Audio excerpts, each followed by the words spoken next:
पहले मरीन्स को पीछे खदेड़ने में हमारे साथ शामिल हो जाओ, फिर तुम सब मुझे चुनौती दे सकते हो। वहां उपस्थित सभी लोग, चाहे वे इम्पेल डाउन के कैदी हों, समुद्री डाकू हो या मरीन हो, यह सुनकर स्तब्ध रह गए।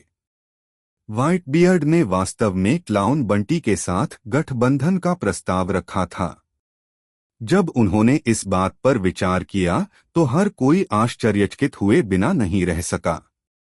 बिल्कुल, क्लाउन बंटी भी ब्लैक ड्रैगन ईशान की तरह एक छुपा हुआ मास्टरमाइंड था, एक बॉस स्तर का व्यक्ति।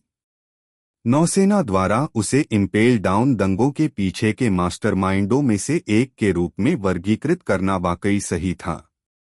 एक पुराने परिचित को देखकर व्हाइट बियर्ड बंटी के साथ मजाक करने से खुद को रोक नहीं सका, लेकिन उसे क्या पता था कि ऐसे शब्द बंटी की हैसियत को तुरंत ऊंचा कर देंगे।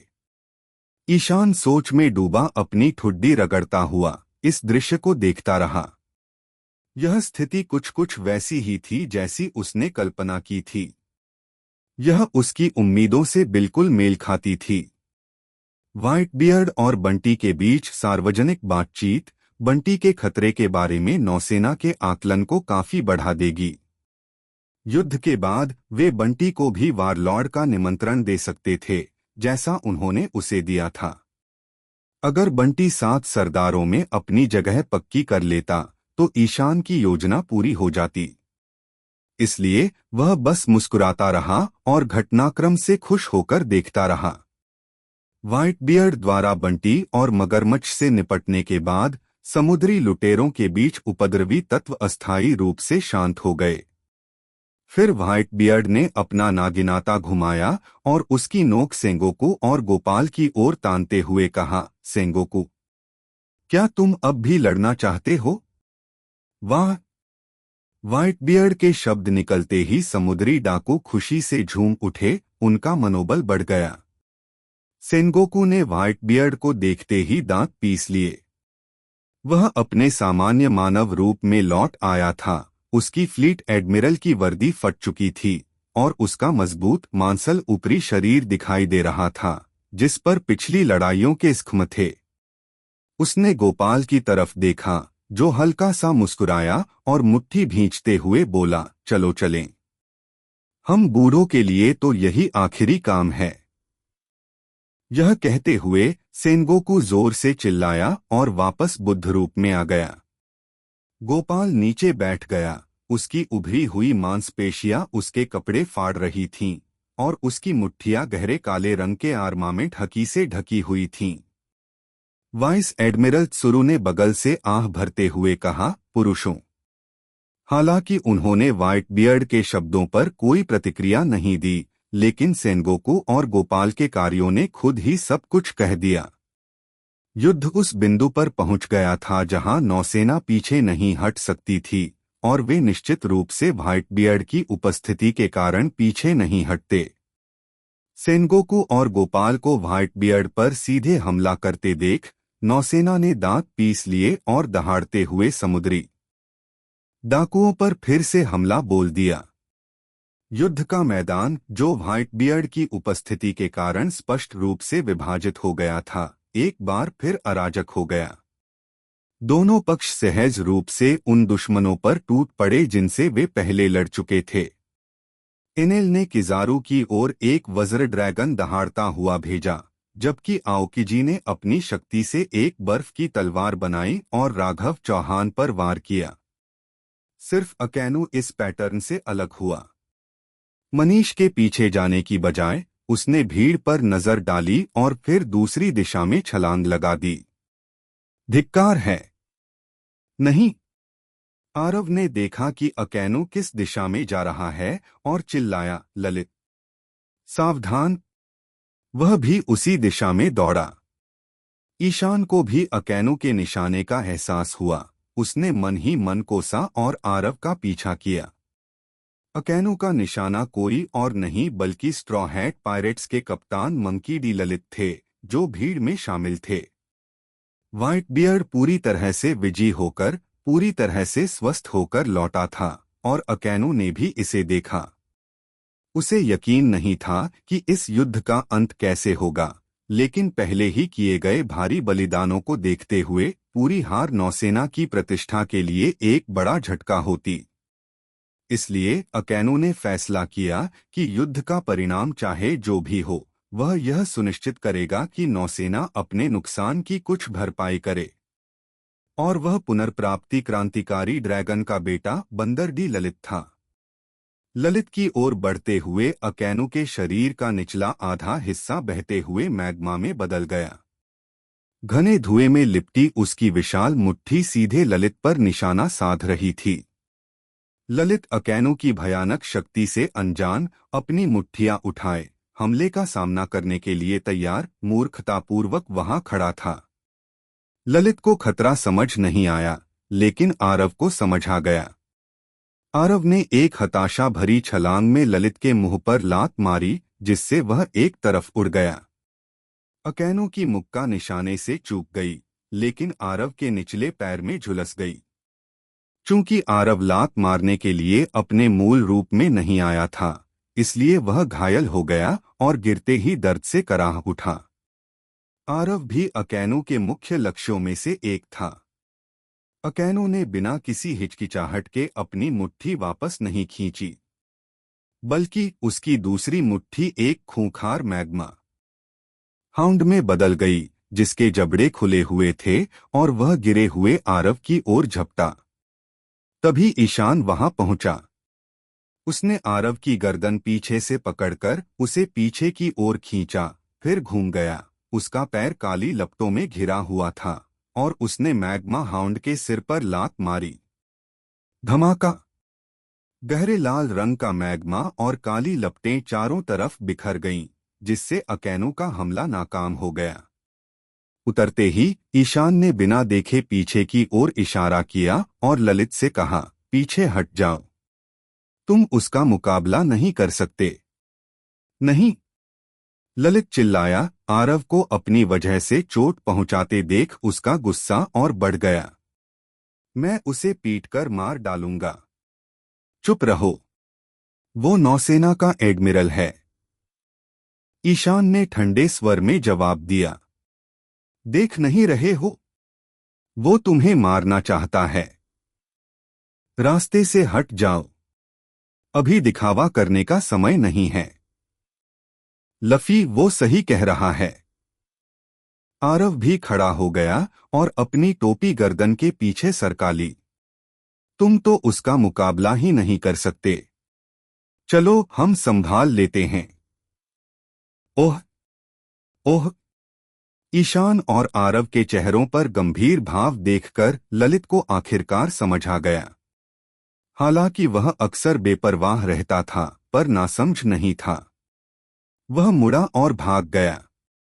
हालांकि उस समय अकैनो जोर से चिल्लाया, उसे रोको। स्ट्रॉ हैट ललित क्रांतिकारी ड्रैगन का बेटा है। उसे मरना होगा। क्या क्या? ड्रैगन का बेटा? इतिहास के सबसे कुख्यात अपराधी का वंश। अकैनो की चीख नौसेना के कई जवानों ने सुनी। शुरुआत में तो यह बात सुनकर स्तब्ध रह गए, लेकिन जल्द ही उनकी आंखें खुल गईं और ललित पर उनकी नजरें जानलेवा हो गईं। पास में खड़े वाइस एडमिरल मोमोंगा, डोबरमन और ओनेगुमो ने तुरंत अपने विरोधियों को छोड़ दिया और ललित की ओर दौड़ पड़े। जयदेव! इवानकोव! ललित की रक्षा करो!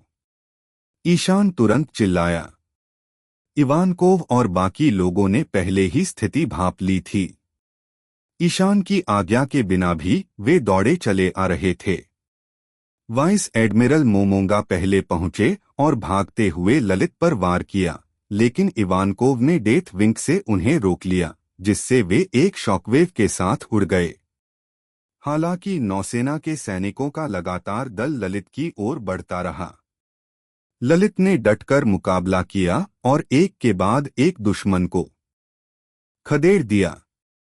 उसकी तमाम कोशिशों के बावजूद अगले ही पल वाइस एडमिरल डॉबरमैन ने ललित पर फिंगर पिस्टल से वार कर दिया, जिससे उसके शरीर में खून से लथपथ एक छेद हो गया और वह उड़ गया। जैसे ही ललित जमीन पर गिरा, डोबरमन और ओनेगुमो उसके पास पहुंचे और उसे खत्म करने के लिए दोनों ने अपनी तलवारें निकाल लीं। लेकिन उस नाजुक पल में एक अदृश्य गोलाकार जगह ने अचानक ललित को घेर लिया। अगले ही पल ललित जमीन से गायब हो गया, उसकी जगह एक नौसेना अधिकारी ने ले ली।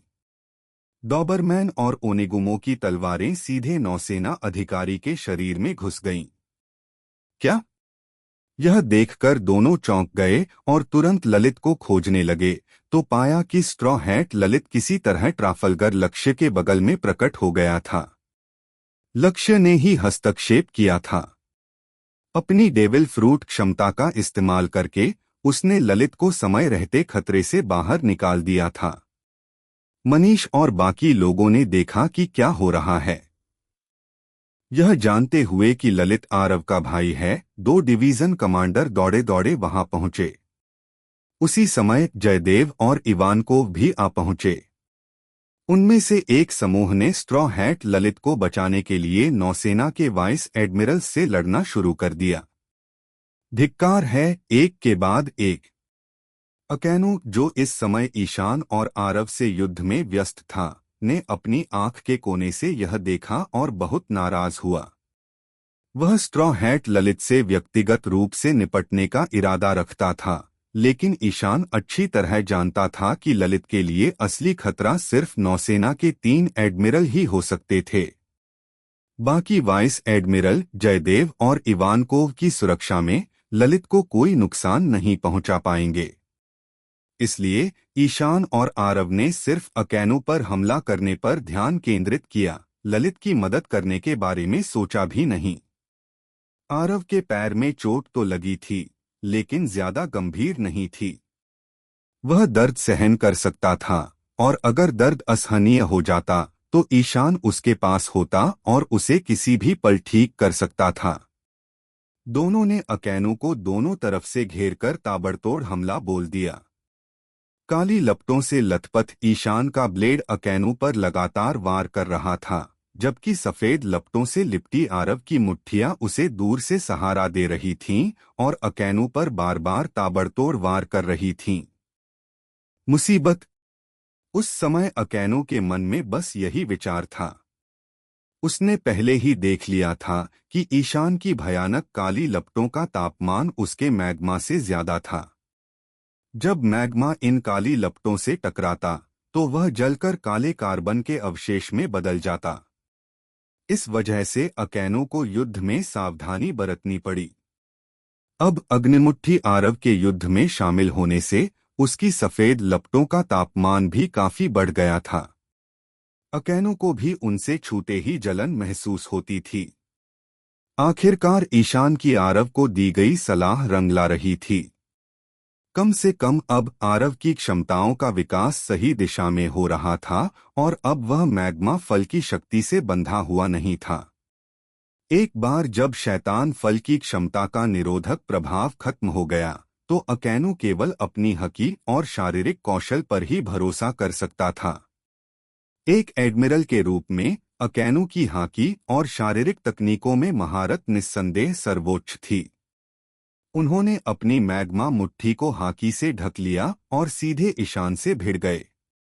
ईशान ने अपनी तलवार सेनबोन जाकुरा से उसे रोका, लेकिन अकैनु के घूंसे का असर ऐसा लगा जैसे उसकी तलवार लगभग टूट ही जाएगी। इससे ईशान को तुरंत एहसास हुआ कि अकैनु का हथियार हकी उसकी कल्पना से कहीं ज्यादा परिष्कृत था। आर्मामेंट हकी का जितना अधिक परिष्कार होगा, उसकी आक्रामक और रक्षात्मक क्षमताएं उतनी ही अधिक मजबूत होंगी, यह सर्वविदित था। अगर वह अकाइनो के साथ हकी से हकी की टक्कर लेता रहा तो निस्संदेह उसे नुकसान होगा। इसलिए ईशान ने जल्दी से आरव को इशारा किया कि वह उसके साथ और भी गतिशील युद्ध शैली में सहयोग करे। अपने ब्लेड के एक वार से ईशान ने काली लपटों का एक विस्फोट छोड़ा जो अकाइनो की ओर उड़ गया। यह ईशान कार्ड का 108वीं शैली डार्क हुक कौशल था, लेकिन ईशान ने इसे लॉन्च करने के लिए ही कार्ड की डार्क फ्लेम का इस्तेमाल किया था। यह एक नई तकनीक थी जिसमें उसने हाल ही में महारत हासिल की थी, जिसमें दोनों कार्डों की अग्नि क्षमताओं का संयोजन था। दूसरे शब्दों में, ईशान अब बैंगनी लपटों का उपयोग जाओ एनसत्सुकेन दुष्ट राजा की ज्वाला नाशक तलवार का प्रदर्शन करने के लिए कर सकता था और शैतान की आग को भी उसकी पूरी क्षमता तक प्रकट कर सकता था। बेशक ये कौशल रूप में समान होने के बावजूद अनुकूलित होने के बाद अलग अलग प्रभाव डालते थे। उदाहरण के लिए 108वीं शैली डार्क हुक, जिसे काली लपटों के साथ लॉन्च किया गया था, अब समय को स्थिर करने का वह विशेष प्रभाव नहीं रखता था जो मूल रूप से था। ज़मीन के पास उड़ती काली लपटें ऐसी थीं कि अकैनु उसे छू भी नहीं सकता था, इसलिए वह तुरंत उछल पड़ा। ईशान का इशारा पाकर आरव ने हवा में ही अकैनु पर ताबड़तोड़ हमला कर दिया, जिससे उसे मुड़ना पड़ा और चकमा देना पड़ा। अवसर का लाभ उठाते हुए ईशान ने अकैनु पर बिजली का भाला फेंका। अप्रत्याशित रूप से अकैनु ने बिजली के भाले को चकमा देते हुए तेजी से बगल की ओर बढ़ने के लिए मूनवॉक का उपयोग किया। उसका युद्ध अनुभव अविश्वसनीय रूप से समृद्ध था। जब आरव ने अग्नि मुक्का से हमला किया तो अकैनु को अंदाजा हो गया कि यह एक समन्वित हमला हो सकता है। और हाँ, 1 सेकंड पहले मूनवॉक का इस्तेमाल करके वह तेज बिजली के भाले को भी चकमा देने में कामयाब रहा। महान ज्वाला आ गया, ज्वाला सम्राट। ईशान के हमले को विफल होते देख आरव ने तुरंत अंतराल को भर दिया, अपने हाथों में एक विशाल आग का गोला उठाया और उसे हवा में ही अकैनु की ओर फेंक दिया, जिसका उद्देश्य एक बड़े क्षेत्र पर हमला करके अकैनु के मूनवॉक का मुकाबला करना था। उसी समय ईशान ने अपने नेन की एक बड़ी मात्रा को अकैनु के ऊपर एक गरजते बादल को बुलाने में डाल दिया, जिसके परिणामस्वरूप एक विशाल बिजली चमकी जो अकैनु की ओर प्रकाश के एक विशाल स्तंभ की तरह गिरी। अकैनु ने आरव के ज्वाला सम्राट के हमले का प्रतिरोध करने के लिए अपने पूरे शरीर को हकी से ढक लिया। जब वह आरव के अंतिम प्रहार को रोकने में कामयाब रहा तो ईशान की बिजली ने उसे घायल कर दिया और जोरदार प्रहार के साथ जमीन पर गिर पड़ा। बची हुई बिजली जमीन से टकराने पर भिनभिनाहट की आवाज के साथ बिखर गई, जिससे अकैनु वहीं पड़ा रह गया। उसका शरीर काला पड़ गया। आरव हांफते हुए पास गया और गिरे हुए अकैनु को देखकर ईशान से पूछा, अब कैसा है? क्या सब ठीक हो गया? ईशान कुछ कह पाता उससे पहले ही अकैनु का शरीर अचानक हिल गया।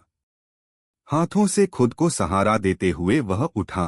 उसके चेहरे की मांसपेशियां ऐंठ गईं और उसने दांत पीसते हुए उनसे कहा, साले, तुमने मुझे बहुत चोट पहुंचाई। जैसे ही उसने यह कहा, अकैनु का शरीर लहराने और फूलने लगा। उसका पूरा शरीर मैग्मा में बदल गया, धीरे धीरे फैलता गया और फिर वह उनके सामने खड़ा एक विशालकाय मैग्मा राक्षस बन गया। उसकी एडमिरल की वर्दी पहले ही जलकर राख हो चुकी थी। आमतौर पर लोगिया के उपयोगकर्ता अपने मूल रूप में अपने वस्त्रों को शामिल कर सकते थे, लेकिन अकैनु ने यह त्याग दिया था। उसके मैग्मा दानव रूप में एक क्रूर शिकारी कुत्ते का सिर था, हाथों की जगह तीखे जलते हुए पंजे थे और उसके निचले शरीर का आकार मानव जैसा था। उसके चारों ओर घना धुआं उठ रहा था और उसके शरीर पर तरल और लपटें घूम रही थीं, जिससे एक अविश्वसनीय रूप से भयानक दृश्य बन गया था। ईशान के लिए उसका वर्तमान रूप बिल्कुल अप्रत्याशित था। कुत्ते के सिर वाला मानव शरीर ईशान को पौराणिक पात्र अनुबिस की याद दिलाता था। अकैनु क्रोधित हो गया। मैग्मा का यह रूप पहले कभी इतने खुलेआम प्रदर्शित नहीं हुआ था। इसे पहले सिर्फ नौसेना की पुरानी पीढ़ी के लोग ही देख पाए थे, जैसे सेनगोकू और ज़ेफिर। यही रूप अकैनु के उपनाम का मूल था। अब इन दो जूनियर्स से निपटने के लिए उसने इसे फिर से खोल दिया था। अकैनु ने अपना मुंह खोला और ईशान और आरव पर झुलसते मैग्मा की एक धार उगल दी। वे बचने के लिए तेजी से उछले, लेकिन मैग्मा पास में ही लड़ रहे कई समुद्री लुटेरों और नौसेना के सैनिकों पर लग गया। तेज गर्मी में उनका मांस पिघल गया और उनके कंकाल जलकर राख हो गए, साथ ही उनकी दर्दनाक चीखें भी निकल आईं। ऐसा भयावह दृश्य देखकर आसपास के समुद्री डाकू और नौसेना के सैनिक एक क्षण के लिए स्तब्ध रह गए। फिर अचानक वे चीखने लगे और घबराकर चारों दिशाओं में भागने लगे। लेकिन अकैनू ने उन नौसैनिकों की तरफ एक नजर भी नहीं डाली जिन्हें उसने अनजाने में नुकसान पहुंचाया था।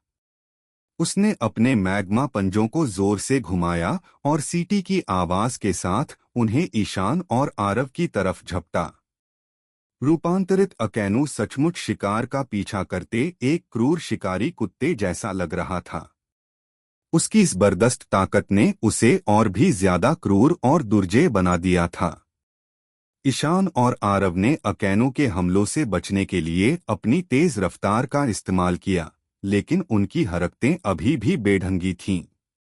ईशान समय पर बच नहीं पाया और अकैनू के पंजों से कट गया, जिससे उसके हाथ पर लंबे लंबे घाव हो गए और मांस उखड़ गया। आरव बमुश्किल अकैनू के काटने से बचा, लेकिन उसके सिर पर हुए वार ने उसे हवा में उछाल दिया। आरव ईशान के पास उतरा। वापस ऊपर चढ़ते हुए उसने ईशान के घायल हाथ को देखा और पूछा, क्या तुम ठीक हो? मैं ठीक हूं। ईशान ने सिर हिलाया। इस आदमी का शरीर बहुत बड़ा है।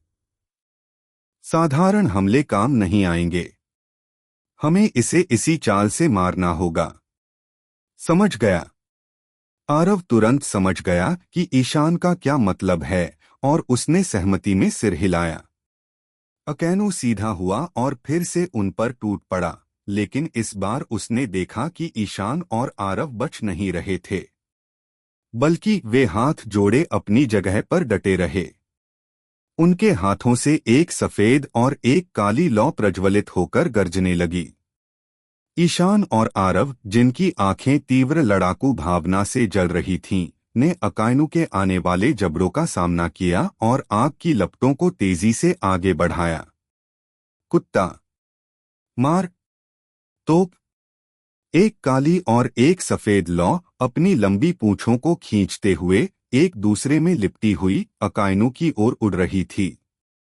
इन अजीबोगरीब लपटों को देखकर अकैनू को सहज ही खतरे का आभास हो गया।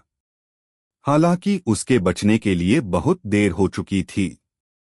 वह बस अपनी गति रोककर थोड़ा सा एक तरफ खिसकने में कामयाब रहा। फिर भी काली और सफेद लपटें अभी भी उसके दाहिने हिस्से को छू रही थीं। एकमात्र चरना ही काफी था। ईशान और आरव का संयुक्त आक्रमण भस्म करने वाला नरक काली और सफेद लपटों के बीच एक अनोखे संतुलन के सिद्धांत पर काम कर रहा था। जब लपटें अकैनू के शरीर से टकराईं, तो यह संतुलन बिगड़ गया।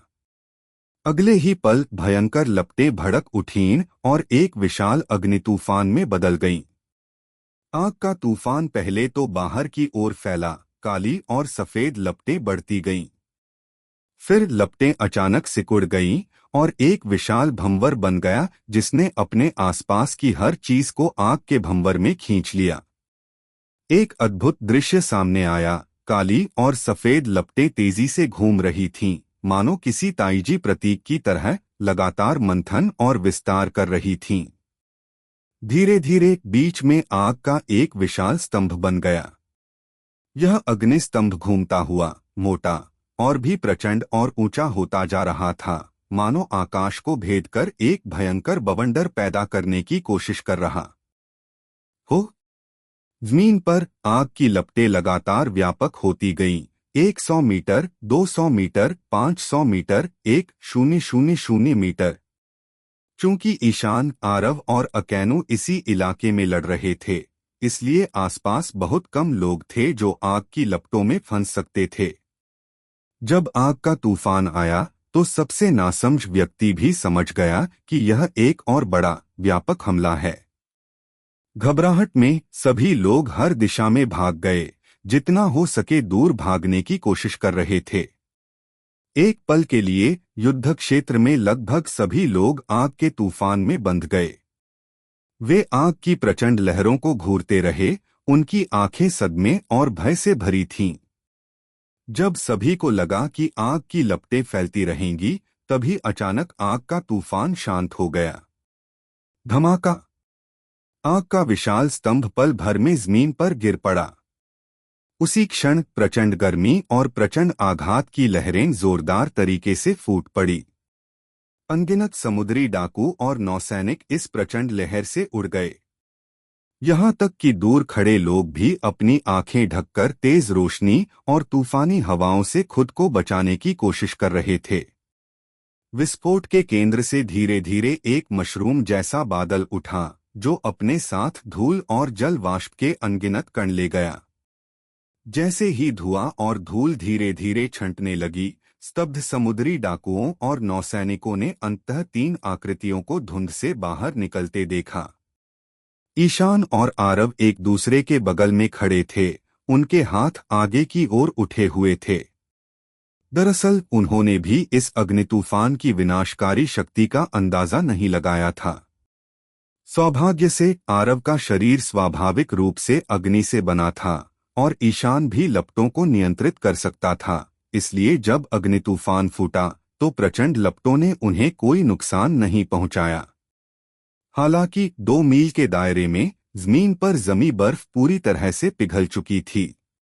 उजागर चट्टानें चमकदार कांच में बदल गई थीं, ठंडी होकर चटक रही थीं और समुद्री हवा के झोंकों से घनी चटकने वाली आवाजें आ रही थीं। सिर उठाकर दोनों ने आगे देखा और देखा कि अकेनु, जो अपने मूल रूप में वापस आ गया था, विस्फोट के केंद्र में खड़ा था। वह आग के तूफान में फंस गया था और उसकी क्षमताएं ईशान और आरव से बिल्कुल अलग थीं। नतीजतन जब आग की लपटें भड़की तो अकेनु का पूरा शरीर एक मानवाकार की कांच की मूर्ति में बदल गया और कोई रास्ता नहीं था। मैग्मा असल में पिघली हुई चट्टान है और जब आग के तूफान के तात्कालिक उच्च तापमान के संपर्क में आया तो उसका शरीर जमीन पर पड़ी चट्टानों की तरह क्रिस्टलीकृत हो गया। गप! एक नौसेना सैनिक ने मुश्किल से निगला अकेनु की मूर्ति को हक्का बक्का देखता रहा, जो अभी भी रक्षात्मक मुद्रा में अपनी बाहें छाती पर रखे हुए थी। एडमिरल साकाजुकी, क्या अकेनु मर गया है? समुद्री डाकू और नौसैनिक दोनों ही सदमे में थे। हालांकि तभी एक कर्कश ध्वनि सुनाई दी और अचानक अकेनु हिल गया। उसने अचानक अपना हाथ घुमाया, जिससे उसके शरीर पर लगे कांच के क्रिस्टल अनगिनत टुकड़ों में बिखर गए। वह गुस्से से दहाड़ते हुए छूट गया। ईशान और आरव सहज ही एक कदम पीछे हट गए, घबरा गए और सतर्क हो गए, हालांकि दोनों हैरान थे। इस तरह भून दिए जाने के बावजूद अकेनु अभी भी जिंदा था। हालांकि कांच के क्रिस्टल से मुक्त होने के बाद अकेनु वहीं भारी सांस लेता रहा और उसने हमला नहीं किया। ईशान और आरव ने तब देखा कि अकेनु ने अपने शरीर के ज्यादातर क्रिस्टल तोड़ दिए थे, लेकिन उसकी बाहों पर लगे क्रिस्टल बरकरार थे। अकेनु की बाहें उसकी बगलों में लटकी हुई थीं और उसके शरीर पर मैग्मा बह रहा था, जैसे जैसे वह धीरे धीरे ठीक होने लगा।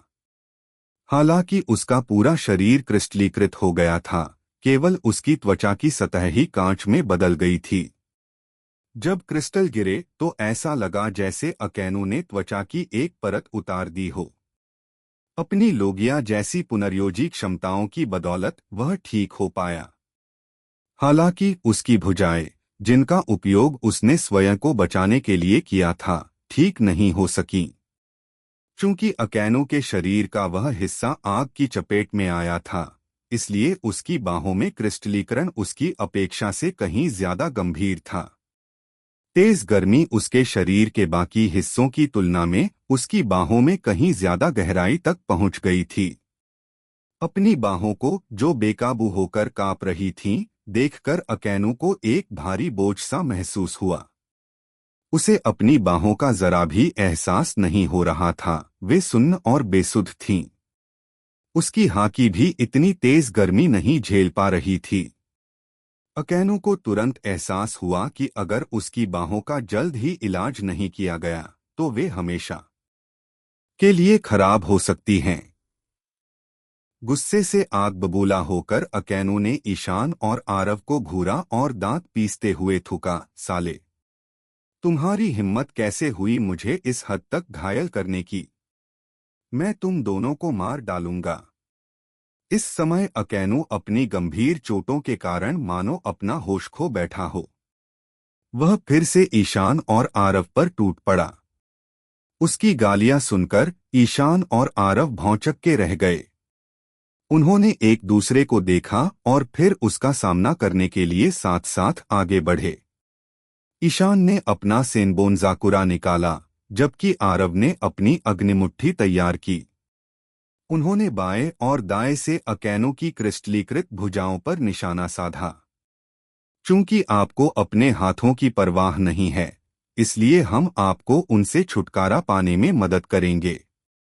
ईशान और आरव दोनों को अंदाजा हो गया था कि तीनों मरीन एडमिरल्स में से अकेनो के मन में सबसे ज्यादा हत्या की नीयत थी। वह न सिर्फ ललित को मारना चाहता था, बल्कि आरव और ईशान को भी मारना चाहता था। इसलिए वे उस पर जरा भी रहम नहीं करेंगे। लोहा गर्म है तो वार करो। टीएन स्टील सबसे मजबूत होता है, ऐसा हम सब कहते हैं। ब्रदर्स ऑफ मेटल, मनोवर का गाना। मुझे यह बैंड बहुत पसंद है। जैसे ही तीनों पुनः भिड़ने वाले थे, अचानक दो आकृतियां मैदान में प्रकट हुईं। ये किजारू और आओकिजी थे। उनके प्रकट होते ही किजारू ने अकेनो को पकड़ लिया और उसे आगे बढ़ने से रोक दिया, जबकि आओकिजी ने ईशान और आरव को रोक दिया। अचानक एक विशाल बर्फ की दीवार प्रकट हुई और उनके हमलों को रोक दिया। ईशान की दुष्ट राजा अग्निकटौती अंधेरे की ज्वाला की तलवार ने आओकिजी की बर्फ की दीवार को भेद दिया। उसकी तलवार की नोक आओकिजी के चेहरे को छूकर हल्की सी चोट पहुंचा गई। आरव की अग्निमुट्ठी ने बर्फ की दीवार पर वार किया, जिससे वह अनगिनत बर्फ के टुकड़ों में बिखर गई। आओकिजी ने अपने सामने खड़े ईशान और आरव की तरफ देखा। हालांकि वह कुछ नहीं बोले, लेकिन उनकी आंखों में दृढ़ निश्चय साफ झलक रहा था। वह ईशान और आरव को यहाँ एक मरीन एडमिरल को अपंग करने की अनुमति नहीं दे सकते थे। हालांकि आओकिजी और अकेनो में हमेशा से ही मतभेद रहे थे, फिर भी वे दोनों मरीन एडमिरल थे, समुद्री लुटेरों को रोकने वाली सर्वोच्च लड़ाकू शक्ति। वह और किजारू चुपचाप अकेनो को अपने हाथ खोते और अपंग होते नहीं देख सकते थे। अकेनो की गंभीर चोटें अप्रत्याशित थीं, लेकिन समय पर इलाज से उसके हाथों को बचाया जा सकता था। हालांकि इसका मतलब था कि वे उसे ईशान और आरव से लड़ना जारी नहीं रख सकते थे। तभी ईशान के पीछे एनेल और राघव चौहान भी आ पहुंचे। ईशान और आरव द्वारा पहले छोड़ी गई तीव्र लपटों ने सबका ध्यान अपनी ओर खींच लिया था, जिससे लड़ाई में कुछ देर के लिए विराम लग गया था। इससे आओकिजी और किजारू को बीच बचाव करने का मौका मिल गया। 3 मरीन एडमिरल और ईशान के 4 लोगों का समूह आमने सामने था, जो किसी भी समय 7 लोगों के बीच बड़े पैमाने पर लड़ाई के लिए तैयार थे। इस बीच गोपाल के साथ व्हाइट बियर्ड और सेनगोकू के बीच की लड़ाई भी थम गई थी। वे ईशान और बाकियों की तरफ देखने लगे। व्हाइट बियर्ड ने दोनों हाथों से अपना नागिनाता थामते हुए मुस्कुराते हुए कहा, सेनगोकू, तुम्हारा वो बदमाश जो सिर्फ जन्मदिन की मोमबत्तियां जलाने के काम आता है, वो इतना प्रभावशाली नहीं लगता। सेनगोकू और गोपाल सांस फूलते हुए दूर खड़े अकेनो को मुश्किल से देख रहे थे। वे अच्छी तरह जानते थे कि अगर लड़ाई जारी रही तो अकेनो को इस युद्ध की भारी कीमत चुकानी पड़ सकती है। हालांकि युद्ध के इस बिंदु पर पहुंच जाने के कारण मरीन्स ने स्वयं को कठिन स्थिति में पाया। क्या उन्हें एक कदम पीछे हटकर युद्ध समाप्त करके अकेनो का जल्द से जल्द इलाज कर देना चाहिए या लड़ाई जारी रखनी चाहिए? सेनगोकू कुछ देर के लिए अनिर्णायक था। उसी समय अलग अलग दिशाओं से दो जोरदार चीखें आईं। Fleet admiral Sengoku, fleet admiral. एक आवाज पीछे से आई और दूसरी बगल से। दोनों ही आवाजें तत्परता से भरी थीं, जिसने युद्ध क्षेत्र में मौजूद कई लोगों का ध्यान अपनी ओर खींचा। सेनगोकू ने अपना सिर घुमाया तो देखा कि एक मरीन रियर एडमिरल पीछे से उसकी ओर दौड़ रहा है। उसके हाथ में एक देन मुशी है। यह रियर एडमिरल तेजी से आगे बढ़ा और बगल से आ रहे मरीन कैप्टन से पहले ही सेनगोकू पहुंच गया। यह क्या है? सेनगोकू ने भौहें चढ़ाते हुए पूछा। यह, रियर एडमिरल ने बेचैनी से चारों ओर देखा, फिर सेनगोकू को पास आने का इशारा किया। सेनगोकू के पास अपने महान बुद्ध रूप से सामान्य मानव शरीर में लौटने के अलावा कोई विकल्प नहीं था। तभी रियर एडमिरल झुके और फुसफुसाते हुए बोले, फ्लीट एडमिरल, मैरी जॉयस का एक संदेश है। अभी 30 मिनट पहले ब्लैकबियर्ड पायरेट्स के मार्शल डी टीच ने अपने दल के साथ मैरी जॉयस पर हमला किया था। उन्होंने न केवल 3 विश्व कुलीनों को मार डाला और कई इमारतों को नष्ट कर दिया, बल्कि विश्व सरकार के गोपनीय कक्ष पर भी छापा मारा और नौसेना की विज्ञान इकाई के ठिकानों से संबंधित कुछ दस्तावेज चुरा लिए। क्या? सेनगोकू की आंखें आश्चर्य से चौड़ी हो गईं और उसके माथे पर तुरंत ठंडा पसीना आ गया। पसीने से लथपथ रियर एडमिरल ने आगे कहा, सीपी एजेंट उन्हें रोक नहीं पाए। सौभाग्य से वाइस एडमिरल मोमुसागी और कुछ अन्य लोग सहायता के लिए दौड़ पड़े। ब्लैकबर्ड समुद्री डाकू उनसे भिड़ने को तैयार नहीं थे और उनके पहुंचने से पहले ही भाग गए। फिलहाल उनका कोई अतापता नहीं है। यह सुनकर सेनगोकू के दांत लगभग धूल में मिल गए। उसे तुरंत एहसास हो गया कि यह युद्ध अब और नहीं चल सकता। विश्व सरकार का संदेश उसे सेना वापस ले जाने का स्पष्ट निर्देश था। धिक्कार है, टीच के गायब होने पर उसे शक तो था कि वह कुछ करने की योजना बना रहा है, लेकिन उसने कभी नहीं सोचा था कि ब्लैकबियर्ड समुद्री डाकू मैरी जॉयस को निशाना बनाएंगे। सेनगोकू अभी यह सोच ही रहा था कि तभी बगल से मरीन कैप्टन आधमका, बिना किसी विवेक की परवाह किए। हांफते हुए वह चिल्लाया, फ्लीट एडमिरल सेनगोकू, बुरी खबर। एडवार द्वीप के तट पर एक विशाल जहाज दिखाई दिया है जो सीधे हमारी ओर आ रहा है। निगरानीकर्ता ने पुष्टि की है कि जहाज पर सिर्फ एक ही व्यक्ति है। यह जानवरों का कार्तिक है। धमाका। यह खबर युद्ध के मैदान में एक और बड़े धमाके की तरह आई। कार्तिक? क्या हो रहा है? कार्तिक यहाँ क्यों है? क्या? वह क्या करना चाहता है? हे भगवान! एक योन को व्हाइट बियर्ड पहले से ही काफी डरावना है और अब कार्तिक भी। संपूर्ण युद्ध क्षेत्र में गर्जना गूंज उठी। हजारों समुद्री डाकुओं और नौसैनिकों की आवाजें दहशत और भ्रम से भर गईं। इस समय सिर्फ वे ही नहीं, बल्कि ईशान और आरव भी पूरी तरह से हैरान थे। ईशान ने राघव चौहान की ओर देखा तो पाया कि वह भी गहरी भौहें चढ़ाए हुए था। क्या हो रहा है? ईशान ने धीमी आवाज में राघव चौहान से पूछा। क्या लाल बालों वाले शरद को बीस्ट्स पायरेट्स को रोकना नहीं था? कार्तिक यहाँ कैसे आ गया? मुझे भी नहीं पता। राघव चौहान ने सिर हिलाया। क्या ऐसा हो सकता है कि शरद कार्तिक से हार गया हो, इसलिए वह उसे रोक नहीं पाया? नहीं, ये सही नहीं है। ईशान ने एक पल सोचा और उस संभावना को खारिज कर दिया। शरद और कार्तिक शायद बराबरी के हैं, वो कैसे हार सकता है? खैर, ये तो बड़ी मुसीबत है। राघव चौहान ने आह भरी। आओकी, किजारू और अकैनु भी चिंतित नजरों से देख रहे थे। नौसेना अभी व्हाइटबर्ड समुद्री डाकुओं से निपट भी नहीं पाई थी और अब एक और योंको कार्तिक प्रकट हो गया था।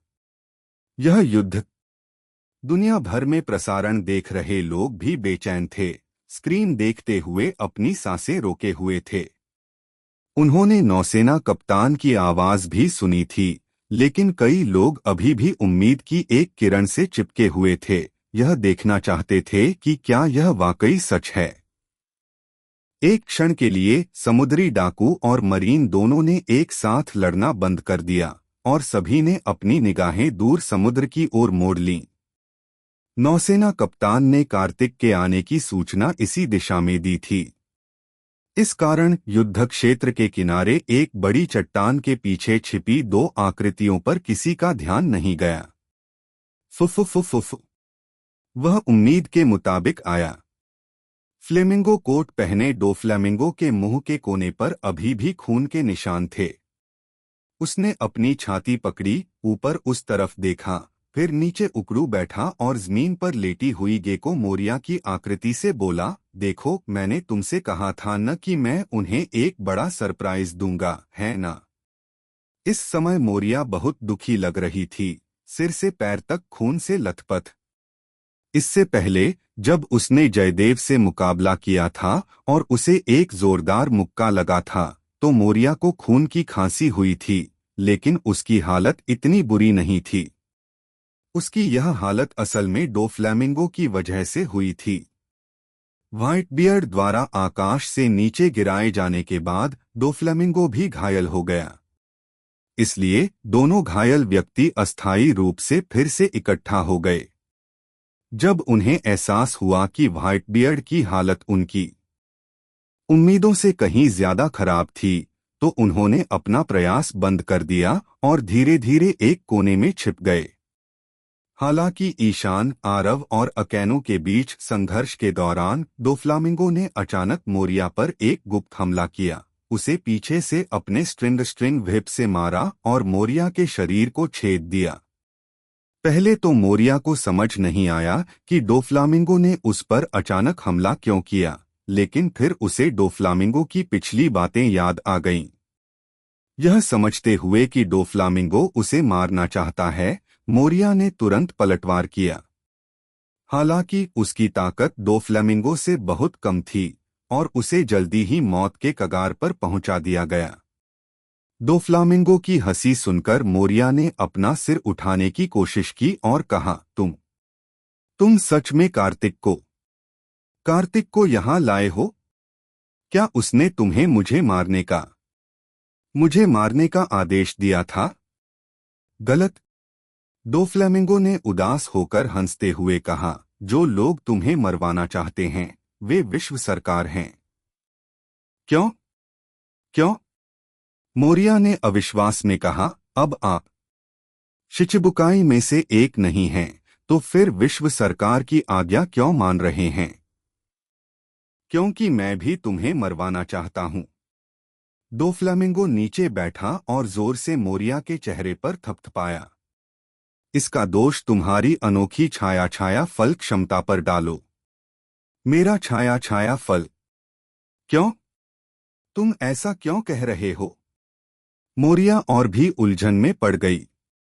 आपकी क्षमता बहुत खतरनाक है, दो फ्लेमिंगो ने कहा। यदि आप अपनी शक्ति का विकास जारी रखते हैं और वास्तव में एक अमर राक्षस बनाते हैं, तो यह विनाशकारी होगा। दो फ्लेमिंगो की आवाज धीमी पड़ते ही इतनी धीमी हो गई कि मोरिया उसके अंतिम शब्द नहीं समझ सकी। क्या? मोरिया खून खांसते हुए फिर से पूछने की कोशिश की। हालांकि दो फ्लेमिंगो ने उसकी बात अनसुनी कर दी और सीधा होकर दूर युद्ध क्षेत्र की ओर देखने लगा। ट्राफलागर लक्ष्य। वो सच में मरा नहीं है और वो ईशान के ड्रैगन हंटर पायरेट्स में भी शामिल हो गया था। लक्ष्य ने ओपे फल खा लिया था।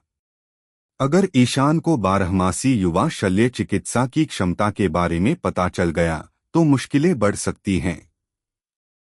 दो फ्लामिंगो ने अपनी ठुड्डी रगड़ते हुए सोचा, धूप के चश्मे के नीचे उसकी आंखें पढ़ने